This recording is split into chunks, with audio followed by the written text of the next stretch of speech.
Hey guys, I'm David DiMuzio. And I'm Steve Cook. Welcome to Hair Loss Hope, and today we're going to be talking about finasteride. And is it finasteride that makes me so horny? It might actually be.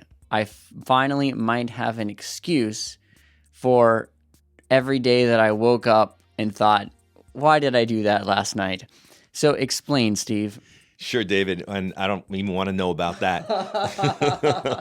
What we never talked about, it's kind of funny, we've been doing this so long, what we've never talked about, because we constantly talk about, the finasteride conversation about side effects and the numbers and the odds and this and that. So let's just use, David as an example at his age. I think it's a little less than 1%. He has a 1% chance, or a little less, of getting a possible side effect. Now, keep in mind, David's been on this for 5+ years, and if you're going to have a side effect, it'll happen in the first few weeks. Those ships have sailed. And now we're going to talk about good news about side effects in finasteride. The good news of side effects. The great news is if you don't have side effects, guess what? You have a 99% chance that your sex drive will go up. That may not be a good thing for some of you guys out there, but for most of you, I'm sure you'll appreciate that, because all this doom and gloom about possible downsides of your sex drive and ejaculative fluid and all this and that. So if finasteride doesn't make your sex drive go down, it actually makes your sex drive go up?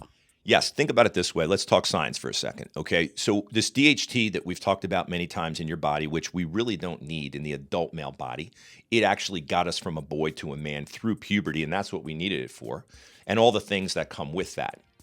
Now that we're adults, we don't need it.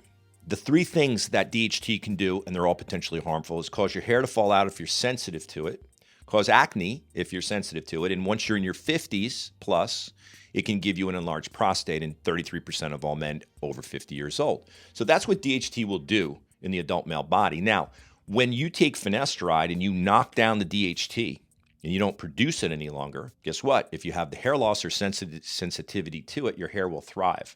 Just like all those guys and those friends of yours that you hate that don't have any hair loss, well, they have DHT. They're just not sensitive to it from a hair standpoint. What does that also mean? If you knock down the DHT, what DHT is really doing is it's taking away some of your testosterone, because your testosterone goes through an enzyme called 5-alpha-reductase, which then creates the DHT. That's not happening any longer, or at least very minimal. So your testosterone number goes up.